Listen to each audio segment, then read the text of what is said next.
Hey now, welcome to the Dirty Side of the Track, America's leading Formula One podcast. I'm Brian, that's Rob. There's a lot of news. Silly season is getting really heated, and it's not even drivers anymore. Anyway, welcome everybody. How are you, Rob? Yeah, I'm good. It's amazing, isn't it? When we have no idea what we're going to do for an episode, we look to the we look to the skies, we look to the F1 gods to give us something to talk about in an off week. And yeah, I think everything kind of went a little bit nuts on Thursday when all of a sudden we saw the news about Newey. So we'll come to that. We're going to kind of make a little bit of a featurette of talking about Mr. Newey. There's a bumper crop of news. A lot has gone on this week, whether it's silly season or other stuff. You've been dabbling in the video vault. China still can't get its act together in giving us fantasy uh, results.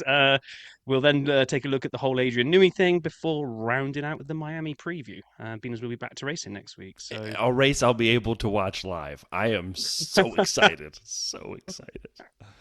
knowing you and your schedule, something will happen Sunday Oh, of afternoon to you course. where you're I like, haven't looked. I'm sure emergency there's. dance competition I was that going I to say, I'm didn't know sure was there's a coming. dance recital that I'm not aware of. I'm Uh, actually let's looking let's now, jump. but let's get into the news. Yeah, let's get to the news and skipping the Newey stuff at the moment. So our notes are kind of written chronologically. It's quite funny when you look back as kind of how the news sort of started dripping through as the week unfolded. So first thing was that Ferrari are going to run in blue in Miami. They dropped the race suits, which do look pretty cool, but they're teasing as to how much of the car will be blue.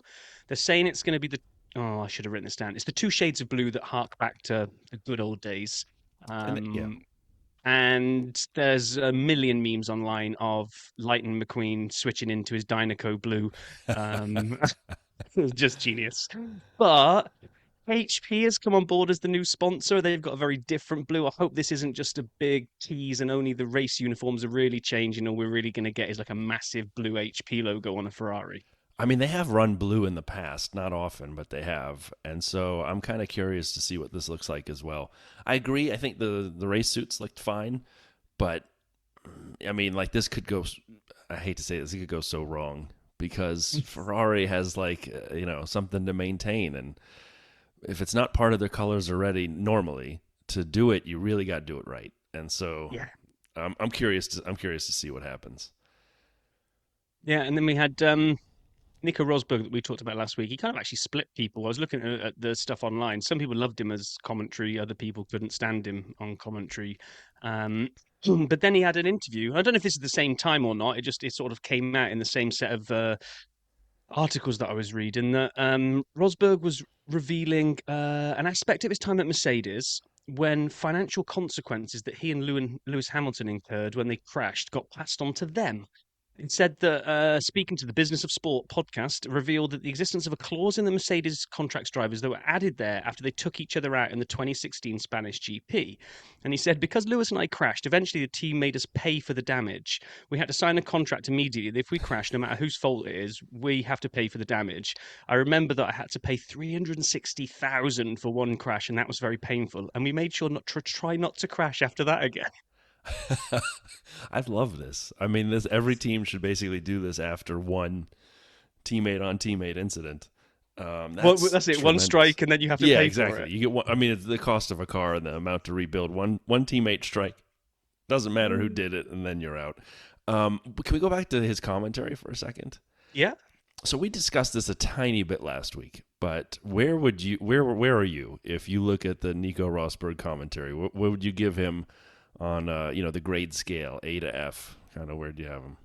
I'm a little bit split because I find that most of the time it's like he's not really watching the race, and the comments that he comes up with is like some like little kid that's got distracted by a little thought that he's just had and drops like these inane comments in for no point. And I'm like, oh, Oh. Nico, are you even watching the race? And then insightful Nico suddenly appears. And you have a little spell of kind of like, actually, that was, he gives his, when I was racing, when I did this, or the reason they've lifted off in that corner, or, he gives you that real kind of racer's eye. And actually, that bit is good, but not sure those bits are worth putting up with the other bits. So I'm kind of on the fence. What about you, Brian? I'm actually the same. Like I thought some of his commentary was great from his experiences as a driver and as a recent driver and his knowledge of the cars and the grid and the track and all these other things. but it also felt like he never could change his mind. No matter what he said, if Crofty asked him a question, said, "Could it be any different?" He goes, "No." I mean, like it just felt like he was so sure of himself in a way that was arrogant and not knowledgeable. And so I lost a little bit of that. Like I didn't love that part of it, but I definitely, and it felt like he and Crofty were doing a couples therapy live on the F1 race coverage. Like the two of them, like you just needed somebody to be their foil along the way. So yeah, I don't know. Kind of like you, it was so-so. I give it a C plus, B minus. Fair enough. So one other yeah, so do you want to hit up the first silly season thing? Yeah, let's do it. So last week we reported on the rumor that was quite strong at the time that the Hulk would end up at Sauber/Audi, and the question was when and what'll it look like. And so we found out that Hulk did sign his contract for Sauber in 25, then rolling it into Audi obviously in 26. And so, as silly season goes, there are tons of dominoes, whether it's Carlos Sainz or we'll get to Newey and what that might mean for Max. But, you talk about these different drivers and where they may go. And Carlos, because of both the Audi entrance and the relationship with Audi to his father and just what Audi wants to be, there's still one of probably the loudest options that people are talking about is Carlos to Sauber, Audi. And so if that happens, I got to ask the question. We're kind of, at least in my mind, Hulk going in takes Joe out is the way I would have to assume. If Carlos goes in, does that take Valtteri out, I would assume? I mean, like, obviously, but I mean, it's hard for me to fathom. For when? Because Carlos at the moment feels like, I'm not sure that he's blown his chance, but it felt like go back a month or so, and there was this kind of little microcosm where Sainz's stock was really high. He'd won a race. He was looking like the real deal. There were all these people that might be courting him for a seat. Will he go to, would it be Mercedes? Will it be Red Bull? Would it be Aston Martin? And then slowly but surely, like you say, dominoes have dropped. Alonso signed. Mercedes looks a bit lukewarm. Helmut Marko says they won't be able to match the Audi money. And a lot of reports, and I don't know whether these are right or not, but a lot of reports were coming out saying Sainz is all in on the idea of Audi for 26 potentially, but really thinks he's got a shot at a championship winning car for next year. But those doors are closing and he's sitting around doing nothing, it seems. Obviously he's not. Behind the scenes, they're probably squirreling away. But if Sainz doesn't get another drive elsewhere, does he get forced into playing the Audi Sauber card sooner? And to your point, where does Valtteri go if it's those two? And I actually just reposted on Twitter, so go check this out, from our account, a good thread of all of the amazing things Valtteri's done since he's been at Alfa Romeo Sauber. And so, yeah, that's a great question. I don't know. And it, depending on the timing, like you say, could totally change it. And that timing is becoming interesting because there are lots of drivers out of contract. One of them who's apparently also in negotiations is Pierre Gasly, the gas man at Williams. And I just have to do a tiny bit of horn tooting, just like a little bit of it, because somebody predicted the gas man to Williams before the season started, and it was this old chap over here, Brian J. Superstar, who saw that coming and said, you know what? And so we made a lot of preseason predictions, and Rob wants to point out that we missed a bunch. Well, this one I might have gotten right, potentially. Yeah, we'll see. No. And I mean, Williams, who would have thought? But yeah. That's a fascinating thing. And actually, it becomes even more fascinating because I know you and I have talked a lot about what happens with Mercedes and what they want, and we'll get there in a minute. I'm not trying to jump ahead.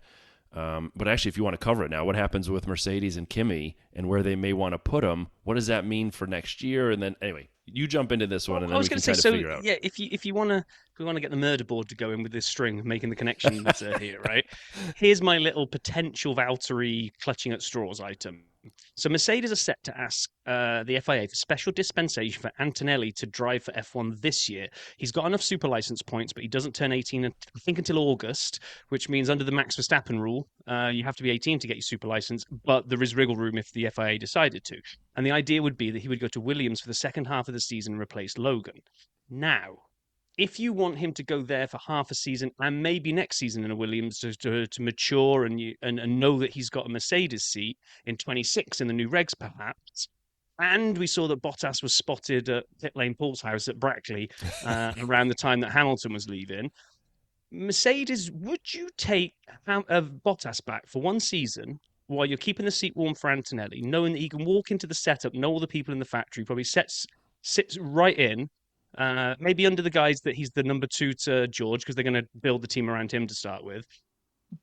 I don't know that science is nailed on for that second seat in Mercedes. Like there was that rumor swirling that just seemed to Right. just die. So what do you reckon? Do you see Antonelli being given the permission to race this year and take Logan out? And if so, who would you put in the other seat for Mercedes next year to keep it warm? For 1 year and 1 year only, Probably basically. You're 1 saying. year. It might be like a 1+1 and see how I, Antonelli pans out. If Anton- I hadn't thought of it that way in terms of it. Who's better than Valtteri? I mean, he's done so many amazing things for Mercedes just in recent memory. yeah, And would like you instantly say, slot back in. yeah, and he's proven himself as an amazing driver no matter where he is and whatever car is under him, and a great podcast guest. And so, like, to me, I hadn't thought of that 1 year gap at Mercedes where, if Antonelli's not ready. I kind of, to be honest with you, sort of anticipated the half-year Antonelli at Williams, goodbye Logan the Sergeant, which is a bummer because that means I can't play this music anymore when we're talking about him. But so if that's true, I think I could see Do you think Mercedes Mercedes bringing would him up. only? Do Yeah, you I think could see him bringing Mercedes him up in would? 25. You think Mercedes would gamble on 6 months' experience in a Williams to give him the primetime seat in a Mercedes the following year? Yeah, I can. I mean, what is I one don't more know. year in a Williams going to do? Just driving maturity, really. I mean, it'd only be his first full year as an What if he 18-year-old. I don't know. It flops? just But what if he flops in that 1 year in a Williams, and then what? well, then you've got Valtteri in a 1+1. Yeah, I don't know. You know, I can't wait. cover This your is so bases. Cover your exciting. bases. This is so exciting. But if all of this then transpires and Antonelli goes into Williams and Gasly is talking to Williams, where's Albon going? Well, that's why I'm saying next year, is it Gasly and Albon? Is it Albano and the gas man? And is Antonelli just this 6 months and then he has to go to Mercedes? I don't know. Yeah, I don't know. This is crazy. This is the craziest silly season I can remember, and we're 5 races in. We haven't even reached summer break. I know. And, feeling a little bit left out. Drivers are getting silly season. Designers silly season. Silly season's going all over the place. So kind of like the rules book was like, hang on a minute, I want to throw something in here. Let's start giving out more points. And there's a proposal out at the moment to give points down to 12th. So they extended it from the top 8 to the top 10 in 2010. And now they want to bring it to the top 12, and it would then go 25, 18, 15, 12, 10, 8, 6, 5, 4, 3, 2, 1. Which I think is great because I just don't see a downside to it. Anybody being a purist of, a point is this big thing that you have to earn. Yeah, okay, but when only half the grid can get it, when everything's so tight for that battle of the basement where, prize money, wind tunnel time, all this kind of stuff is like so competitive and you can't really separate them on anything other than, well, I had 5 15th positions and you had like just give us a metric that we can rank even all the way down. And I saw an interview, I don't know what Crofty was on. I caught it on an Instagram reel, and he was basically saying points all the way to the last spot. Just make 20th be a point, but change the DNF rules, which DNF is obviously 0 points. And then what he meant by changing the rule is then do away with this whole 75% race classification thing. You have to see the checkered flag to be considered a finisher, and then you get a point if you do. And then we would actually have every overtake, every battle for position is meaningful in a way that can be measured in the World Championship.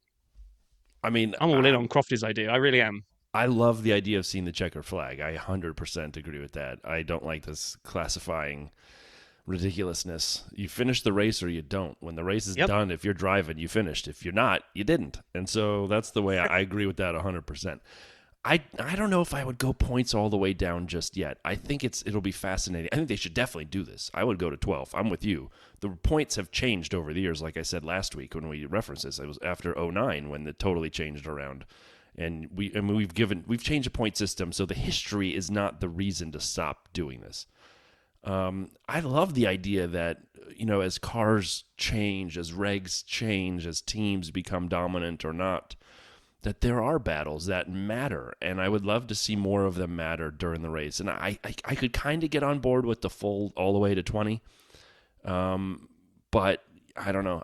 Let's start with 12 is the way I'm thinking about it and see what it does. I don't have a problem with it. Start with 15, because what I like is like, when a car is just like trundling around at the back, and you know that they've had a bad pit stop or whatever's happened, and now they're just basically out there to collect data for the next race. It's like if there was actually something on the line where, like, go and chase that car down in front because you might go from 1 to 2 points, and they'd have to, like you say, Yeah. it doesn't matter about historical points because they've haven't been this from 1950 all the way through to now. There's been ridiculous different types of point Yeah, scorings fastest and all this laps stuff. come and gone, and we've done Yeah, all kinds yeah, of different values and placed. And I mean, yeah, agreed. So I don't know. I mean, like I struggle a little bit because I will tell you this: I think those guys drive for position anyway. I don't think they're doing it because of a point agree. situation. They're battling back there because they're But I think the motivated racing teams, drivers. no, agree. But I think the teams might buy into it a bit more. We might see some different strategies if there was That's actual. true. Because That's at the true. moment, there's zero benefit of any type of gamble from 11th to 20th. There's That's just a good no point. point. There's only downside because you wreck the car by doing a silly move to go, whoa, I got 12th instead of 13th. Well, bully for you. You wreck the car in the process. It's like there's no jeopardy from if a delta starts breaking up from, say, 10th to 11th, and you're not in that little pack potentially chasing the holy grail of a point, your weekend's done. There's Yeah. just nothing there. Yeah, So yeah, we'll anyway, see. We'll see. There's a couple stories from the Mlando, Lax. I don't know. Those guys hang out a lot. Sort of corner of the internet. First is Max potentially meeting with Mercedes after Miami, and this is a rumor, but it's been reported on by a few different places. What would that mean? Are they making a Godfather offer to Max to come over to Mercedes? It'll be interesting to see. I honestly know that these drivers who have the power want to wait to exercise it at the right time, but the teams need to get things answered sooner than later. Because if mm, Mercedes is hoping for Max and they miss out on Carlos because Carlos wants to sign somewhere else, I'm not saying Valtteri is a bad backup, but that's maybe not where they would go first. And I think teams are going to try to get this solved for some of the bigger dominoes sooner than later. So we'll talk a little bit more about Max in a second. I don't know what that'll turn into, but the Lando one is probably my favorite story of the weekend. It just happened yesterday. He was out in the Netherlands celebrating King's Day, and he was with our DJ friend Martin Garrix, who we heard in Canada, and we were jamming to at the Heineken party. Invite only, and by invite only I mean all 100,000 people at the track were invited. And so we had a great time. But they were out partying, and there's a great video of them on a boat where Martin's spinning two turntables and Lando's jamming. And then all of a sudden, Lando's got a lot of bandages on his nose, and he's bleeding. And the internet at first said it was a broken nose, which could actually have some ramifications on Miami coming up. And then quickly it was pointed out it was just a cut on his nose, and he'll be fine. Man, he looked like he was having a good time. oh yes, he looked like he was having a very good time. I'm going to suggest that some alcohol might have been consumed. Um, but It's I'd also the also Netherlands, so alcohol it, and? but I've got to say, shout out to whoever put that bandage on Lando's face. I mean, That was terrible. literally, that's kind of. They were obviously all a little bit inebriated, and They someone's were gone, "Oh, making don't him a worry, mummy. I can put a band." Yeah. See, I was just about to say that he looks like a mummy. They Yeah, right, exactly. just need to. The bridge of his nose is cut. What should we do? I'll bandage the entire head, Wrap as it long around. as it Wrap it leaves around. leave some room for his eyes. There's a couple other news stories. One that I don't really have the whole background for, so before you come at me on Twitter or Rob or the account, yeah, we're acknowledging up front. I saw a video about this, the A2RL Racing League. It's the Yes. AI-powered cars that are at Abu Dhabi, and they're Formula something. I don't know what they are. Yeah. And so, but they take the cockpit and they fill it with computers. And it's not a remote control car. Let's just be clear. There's no one back at base driving it. The car Well, is these are driving autonomous itself. AI Correct. cars, aren't they? Yeah, Yes. which is And they have weird. LiDAR and radar and cameras and all the sensors you would need. They have AI to kind of explain how they should be driving, and they train the AI as it comes back. They, give it kind of coaching every time it goes out. And, they are driving the car.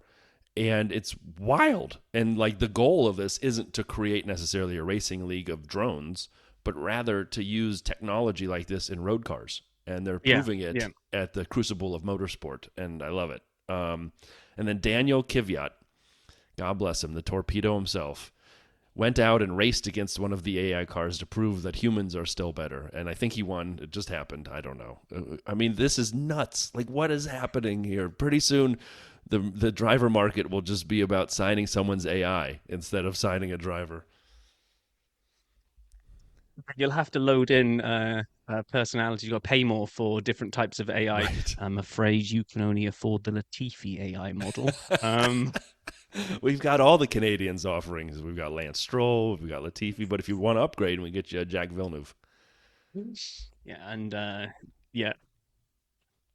Oh man, right. Something that caught my eye, which I was very happy about, but we'll see what happens, is private investors have apparently bought a 75% stake of the Hockenheim circuit with a view to getting it back on the calendar.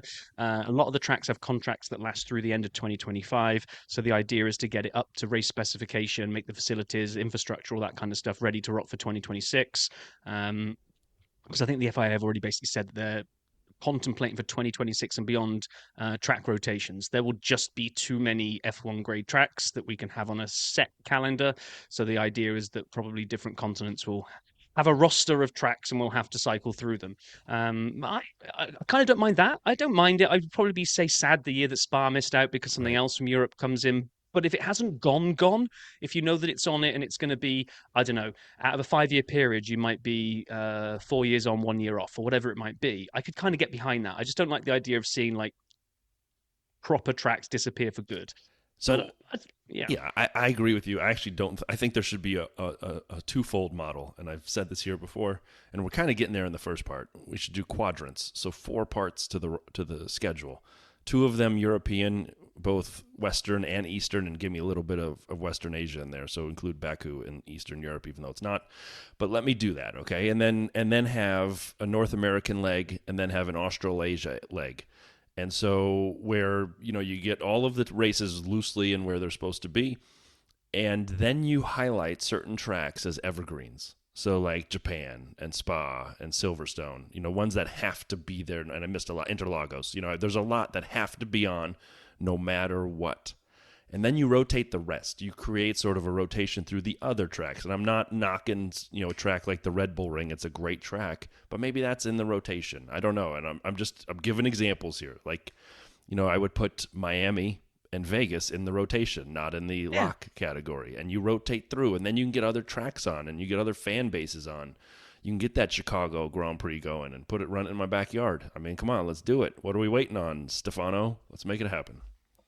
yeah, I'm all in for the Central Connecticut Grand Prix as well. I'm sure we could be You racing did that through last the year in the trees. snow It's with your snowblower. just yeah, true. And then, nice little segue about bringing it back to the US. So there's a new F1 channel for the US audiences. It's not going to be showing live. The Formula One channel. Look at that. How did they come up with that name? It's set to be a 24/7 streaming channel for US viewers to access race replays and highlights from F1, F2, F3, and the F1 Academy. It'll also have some evergreen content such as reruns of classic Grand Prix and racing documentaries. It's going to be subscription free, but will be adverts. Set to go on air before Miami next week. So, Interesting. I mean, that's going to be worth. I mean, I'll check it out. However, being as I subscribe to F1 TV anyway for the live race, to go there somewhere different to watch race replays, I'm not sure. I'm too lazy. I'll just stick with the F1 Yeah, but TV you're app, probably I not the guess. market, right? If you have I know. F1 TV, you're probably not the person they're looking for. I like the fact it's on Freevee. I use Amazon's Freevee a bunch. They don't say they still have Top Gears, but here's a little secret for everybody. If you go on Prime and you search for Top Gear and find the episode you want, you can still play it through Freevee, even though Freevee makes it seem like it left. I did this last night with the one where they come to America and do the Salt Flats. Anyhow, yeah, that's the news. Bumper crop of news. We're going to come back to some of the silly season and the Newey aspects like we promised. We'll feature on that. But let's do a little bit of time in the video. Just 3 this week. Just 3 to look at. A couple of them from the F1 channel. If I'm being completely honest, none of these are must-watches. A couple of them are good. One of them put me to sleep. The He Must Be the Worst Liar I've Ever Known Box of Bluffs on the Formula One channel came out yesterday. We're recording on Sunday proper. So this was on Saturday. It came out in the States. Alex Albon and the Honey Badger, Daniel Ricciardo. I don't think it was. I think it was Jeff and Jeff, wasn't it? You did see it. It was Jeff. I did and see Jeff. it. Yeah, look at that. Yeah, boom. My name is Jeff, which is great. So Jeff and Jeff with a G, they played a game of can Daniel convince Alex what's in the box in front of him. It was fun. I enjoyed it. It was a good watch. Yeah, but not a must-watch. Would you agree? Yeah, agree. Down Under with Oscar Piastri and the Great Barrier Reef Foundation, the McLaren channel proper. 9 minutes. I fell asleep at times in this, but it's a great message about rebuilding coral reefs and Oscar's desire to do so, and I loved it. I thought that was cool, and McLaren's help at creating new coral and the way they get the coral out there. It was really neat, and it is a good message. And I went back and rewatched it because I wanted to hear more about it. But after a while, you get into the density of the coral they create in a laboratory, and they bring it out. And so what happened to the race cars? Can he drive race cars around and talk about it? And anyway, it was good. It was good if you're into coral reefs or the environment in particular, or Oscar Piastri or Australia or McLaren. Then watch it. Otherwise, you can move on to the next one. I'm going to be much better at this than the F1 stuff. The Anything But F1 quiz, episode 1 on the Formula One channel, 12 minutes. This was fun. It was good for sure to see the drivers do things not about F1, things they obviously enjoyed, passions of theirs. Valtteri and ice hockey, Lance Stroll and the NFL, Yuki and food. We had Pierre and French football, and then we had Esteban and one of the movies, the movie series, the Avengers, the Marvel. I don't know. I don't watch any of those. I don't know the differences. And so anyway, it was cool. Like, they kept asking them questions about these things, and you got to see a side of the drivers that you don't always see because it's about stuff they care about outside of, in their personal time. Yeah. I wouldn't call it must watch, but it was definitely fun. Did you get a chance to see this one, Rob? No, I didn't know. I might give it a watch. Yeah, if you got time, check it out. And with that, we're closing the video vault.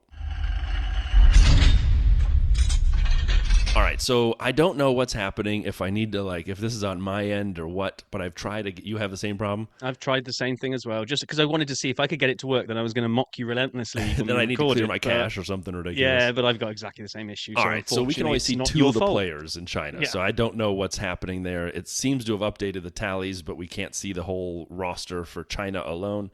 So we'll just talk about the overall league at this point. Before we get into the top 10 who deserve a shout-out at this point, 5 races in, I'm 23rd, which is not good, and that's 1,062 points. Rob, though, is 32nd with 937 points. That's, with both of us not playing the, whatever it is, the triple whammy thing, and then the no limit one, a couple of decent plays of chips, and I'm still within touching distance. Normally 5 races in, I'm already kind of like half your points, so I'm quite happy about this. That is true. So just over 100 points difference. We do want to highlight those who have done so well so far. And we'll start at the top. In first in the league at this point through the first 5 races, Kimi Häkkinen by Niku. Great job. San Gaucho F1, Manuel. At Yank the Mike, good job, my friend. Patronus RT, Ferez. Lord William I, William, we interact with you on Twitter a bunch. Thank you. TMV Racing Reloaded, Tom. Tails, I win, Andy. Look, now we're seeing the usual suspects kind of arrive, the people who spend a little extra time on this, because following Andy is F1 Fantasy HQ Adam, who's been on as well as Andy. It's Like That, Michael. Michael's been on, he won, I think, last year or the year before, or was second place last year. And then Waystar Royko with Busan. So great job to the top 10. A lot of talent, William and Mike and Niku and Manuel, just a lot of folks we see regularly up there. So great job to everybody for kicking my butt up and down the fantasy disaster that's occurring at my house this year. I was actually a little bit disappointed with my China result because I'd used all 3 and kind of jigged the team around a little bit. I'd got a decent lineup in place, and all my point scorers scored me phenomenal points. My downside was I also had every single driver that DNF'd. Yeah. So I mean, that's 2 weeks in a row for me. So, I joked about it the week prior. If you want to know who's going to DNF, I'll put my team in ahead of time and tell you who I have. Don't take them. Right. Okay. So Thursday, internet blew up because the reports of Adrian Newey is leaving Red Bull, and I kind of dismissed it because it was coming from sources that you're like, yeah, okay, whatever. But this isn't because I'm British, but then I happened across the BBC website, which had its breaking news image on the F1 page. I'm like, ooh, is this going to be the same thing, or are they like 3 days late with Hulk? And I clicked on the Formula One link, and there it is, Adrian Newey. Now, when they start reporting stuff, it's serious, and their kind of first paragraph was Red Bull design chief Adrian Newey is set to leave the team in the wake of the controversy involving allegations around team principal Christian Horner.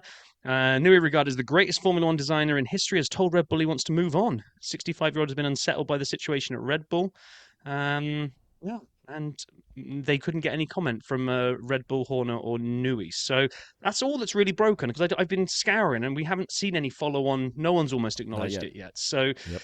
um, yeah, it got everybody thinking. Like the internet like goes into overdrive where all of a sudden everybody's making these huge leaps that he's going to be designing Ferrari's car for next year with Lewis, and we'll come to kind of where he could end up. But before we do, just want to pick a couple of things that a few people have teased at, which is everyone's saying he's going to have gardening leave, and gardening leave. When does it kick in? Usually after you depart, not necessarily after contract. So he wouldn't have to wait till the end of his contract and then apply another year on. If he walks out tomorrow, you add a year to tomorrow, right? However, something I put forward to Terry at the coffee corner, and he wasn't sure either, was Newey's status has been subject of speculation that he's not actually an employee of Red Bull Right. and he's an independent contractor who's got like a long-term contract. So that helped them get around the cost cap.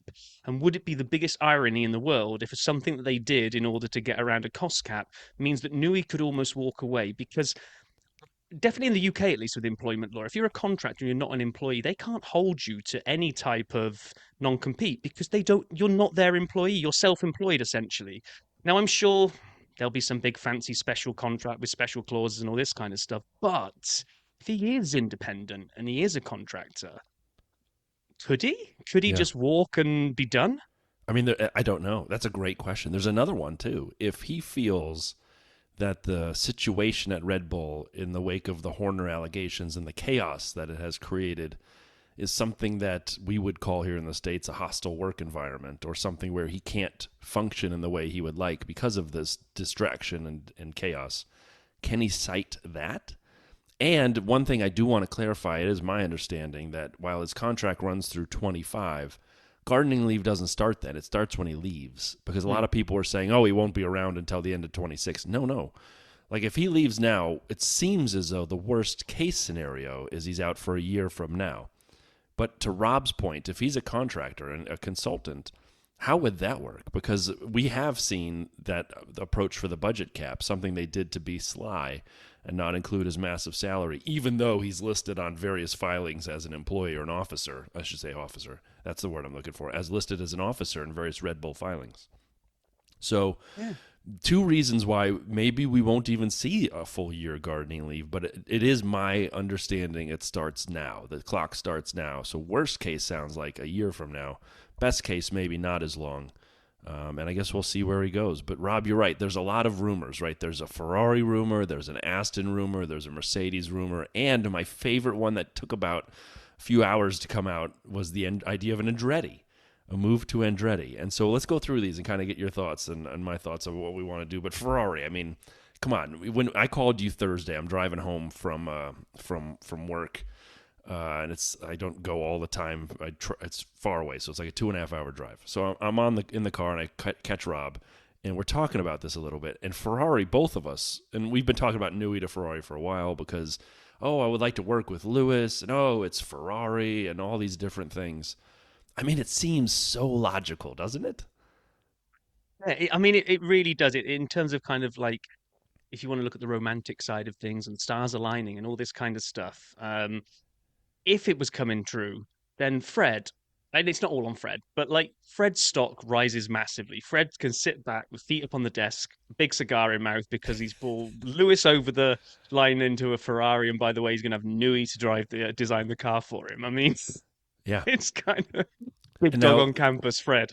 the thing about timing, though, right? What is it? It's April of 2024. So April of 2025 isn't a whole lot of time to get the 2026 car ready. You can make edits, you can make changes, of course, but he would have his work cut out for him. The good news is he wouldn't be designing Red Bull's car, though, during this time either. So Red Bull's got to figure out what 26 looks like without Newey.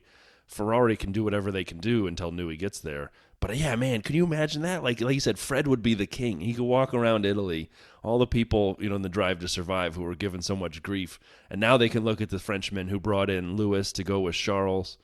You have Adrian Newey. You have a team that's clearly second best right now. What will they be when Adrian Newey gets there? I mean, that could be huge. You're right. Gold. And by the way, you say that Newey wouldn't be designing the 26 car. If you're Red Bull, do you let him have his any kind of input on the 25?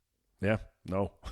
If he's leaving, um, you don't. I don't know. So that would be I think where all the purists or romantists or whatever you want to put the label on it would love to see Newey over at Ferrari.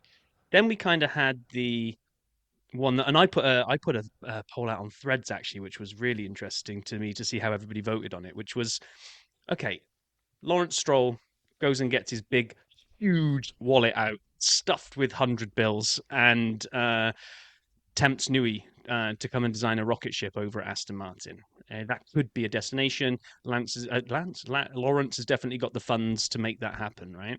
Question I put out, and me and you, Brian, kind of kicked this around while you were on your drive, was who wins out in this scenario? Let's say this happens. Let's say Lawrence tempts Newey to come to Aston Martin. He delivered that speech in the Drive to Survive about how he bought the team with the intention of making them world champions. So if we say that that is his goal, and he's a sportsman and a businessman at heart, and not a rich father, do you trust Lance to deliver the world championship in a Newey car, or do you also keep the wallet out and try and tempt Max away at the same time? Or Carlos. I mean, Or anybody. yeah, tell me, what did the poll say? I didn't see this. I'm not a Threads poll. user. I said, who wins out? If you're Lance Stroll, if you're Lawrence Stroll, does your father emotion win out first that you bought this team to give your boy a team to race in, or does your businessman win out and you, as well as Newey, you tempt Max over the line?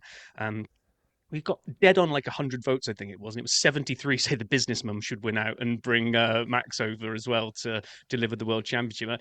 Me and you kind of discussed this. If I'm a billionaire where money really doesn't matter and my son is an absolute wants to drive and he's good enough to drive F1. Let's not make out that we've got some kind of kid that doesn't know which way forward is and which way is reverse, right? He's a good driver. He is. Is he one of the best 20 drivers in the world? That's a different debate. It's close. But he's good enough to be. He's very close. Yeah. He's good enough to be driving an F1 car. It's not like he's in 20th position every single week. And that's what he wants to do. And you've got the funds to make it happen. And you bring in Newey, and you've got Fernando there to maybe, if he's in a Newey rocky ship, win a few races. I think maybe this is because I got kids, but I think you fund your kid's dream. I think you just keep it going. If he was a real businessman and he absolutely wanted to win the world championship and nothing else, then Lance wouldn't have had a drive for about the last 3 years. Yeah, it's so hard. I was trying to come up with an analog for this, and the best analogy I had was I go by a dance studio and turn my daughter into the premier ballerina and all the other things. She leads every show, has all the solos, is basically what that is, effectively. And I'm like, yeah, I mean, like, that's a hard one. If I could do that, I would do that.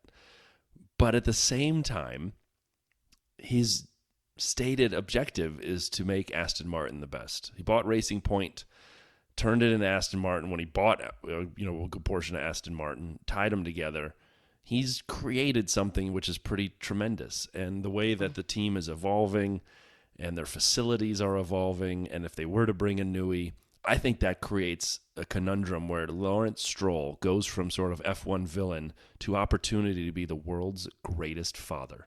And so, like, I mean, how would you ever top that? Like, my own kids come up to me and be like, well, you didn't buy me Aston Martin. I mean, where's my Adrian Newey? I mean, like, maybe he goes and buys Alpine and renames it Lance's racing team, makes him the number one driver over there.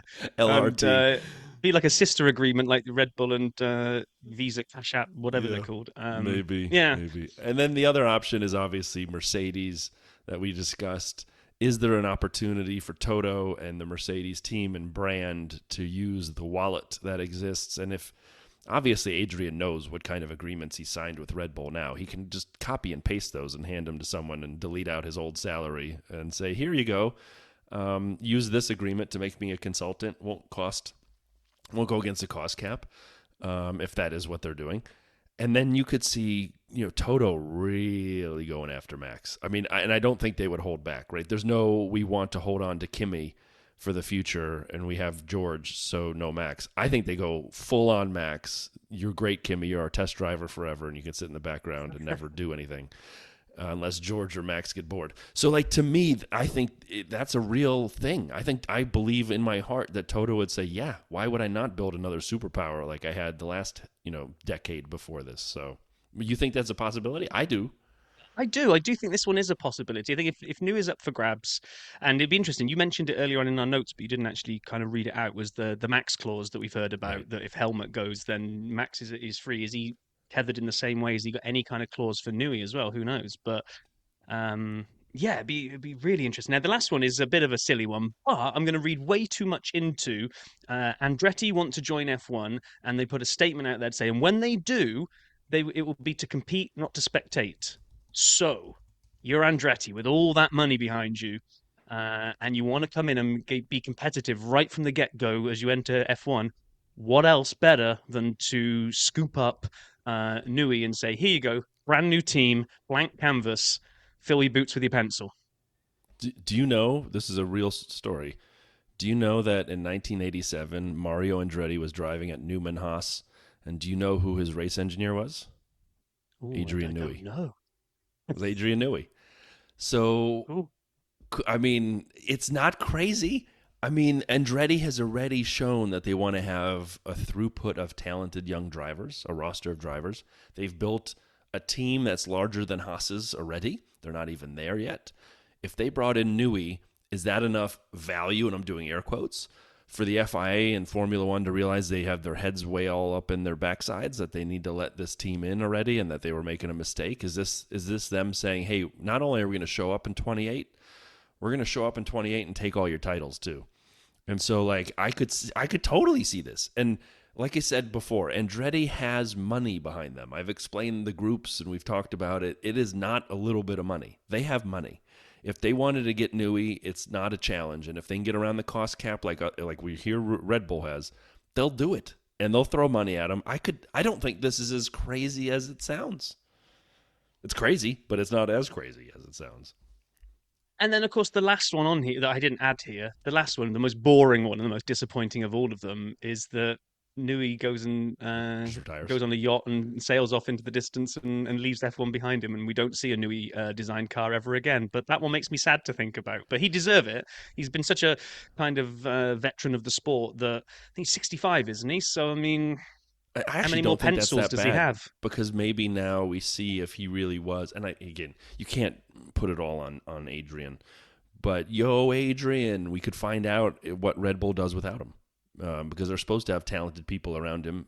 Can they continue that domination, or if they lost Newey, does their 26 car recede back to the pack? Who knows? Yeah. Oof. Yeah. So that's that really. I mean, that was the big news that broke. So we thought we'd give that one a bit more of a Yeah, it's going to be little bit of an fascinating to see what inspection. But comes in the it next is. week or two. It's. I know we're gonna have more driver announcements happening. We're potentially getting Newey announcement. Will And we we're get going to have team a race principal? that is at a normal time in the North American, South American hemispheres, We are. continents. I We meant. will be next week back to Miami, the Miami International Autodrome. 57 laps around a 3.63 mile circuit, 16 corners. Um, Circuits on private grounds of the Hard Rock Stadium.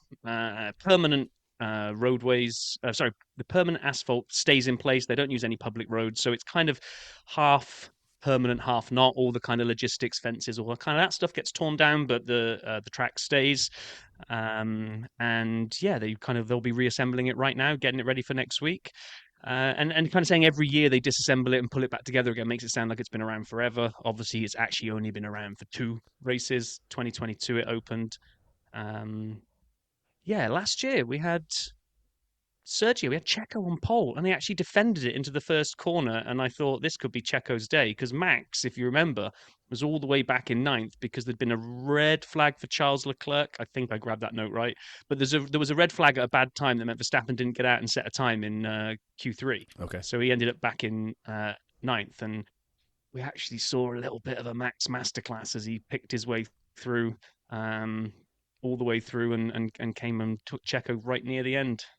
So I loved the 22 edition of this race. I loved the opening weekend when they did the Wednesday night, craziness.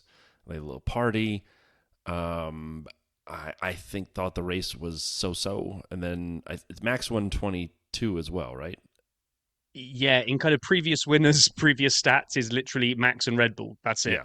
So he remember he had to get into a golf cart with a police escort to get to the podium, and they passed Horner and Hallowell as they went by, like, hey, and it was like just the craziest thing. I enjoyed watching it. 23, I also thought the race was a little boring, as well as 22, but it didn't have all the first time pomp and circumstance and chaos around it. At least watching it from here, so Yeah, I'm the resident American on the You actually podcast. enjoyed 23 more than 22. I did, but I still didn't think it was great. I thought it was still medium at best. And so now I'm the resident American, and I'm nervous that we may see a boring race, but I'm going to be watching live for the first time. I'm going to be in a white kind of leisure suit with a pink t-shirt listening to music. I can't wait. I am so excited for the Miami Grand Prix. And you nailed all the specifics. We'll talk a little bit about our predictions in a second. But I don't even care if it's a mediocre race. I'll take it. I'll embrace it. I will love it as my own.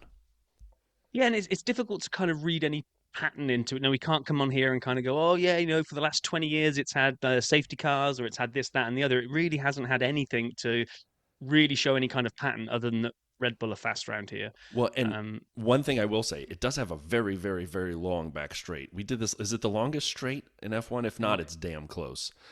Maybe Vegas actually beats it with what they put together. I can't remember. But so down the strip. So the reason I say this is last year we were waiting for Williams to look a little frisky because they had the straight line speed. And there were cars that were slower who couldn't, even with DRS, pull themselves up to other cars on that massive straight. Is this a chance to see like a Haas do all right, or or even, dare I say, see an Alpine fight for something? I know they don't have a ton of power. No, not Alpine. Okay, Haas. Haas and Williams are the ones that flipped that we talked about last time, the invasion of the body snatchers, and they flipped it around. And so I think Haas. I'm gonna go out on a limb here. Double points for Haas. I was gonna say Paul has mentioned that.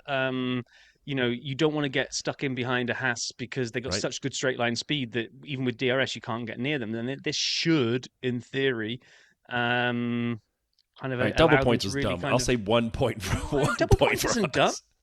Double points is not dumb. That's 9th and 10th for a Haas to basically take. Is all you're saying. Crazy. Yeah. So. Yeah, okay. Well, being as we're kind of predicting points, let's get on to predicting. The actual result, and I've got to go first here, and I've managed to click on the wrong thing and take myself away from our notes, so I'm just going to pad for a second while I get back to it in a seamless fashion. You'll never know I clicked away. Right, here I am. Perfect. Well done, sir. Seamless. Right, I'm going to make it the triple whammy: 3 Miami GPs, 3 Max wins. That's where I'm going.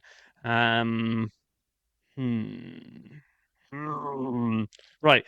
Lando put in a great performance in that McLaren. It is quick. It doesn't like slow corners, but this should play into speed here, maybe, with the straight. Okay. I'm going to type it in now. I'm going Max. Okay. I'm going Lando. Oh, wow. And I'm going Sainz. Oh, wow. Checo's going to trip over somebody trying to do a silly maneuver and take himself out of the race. He's probably even a DNF. That's what I'm saying for Sergio. Wow. Bonus prediction, DNF for Checo.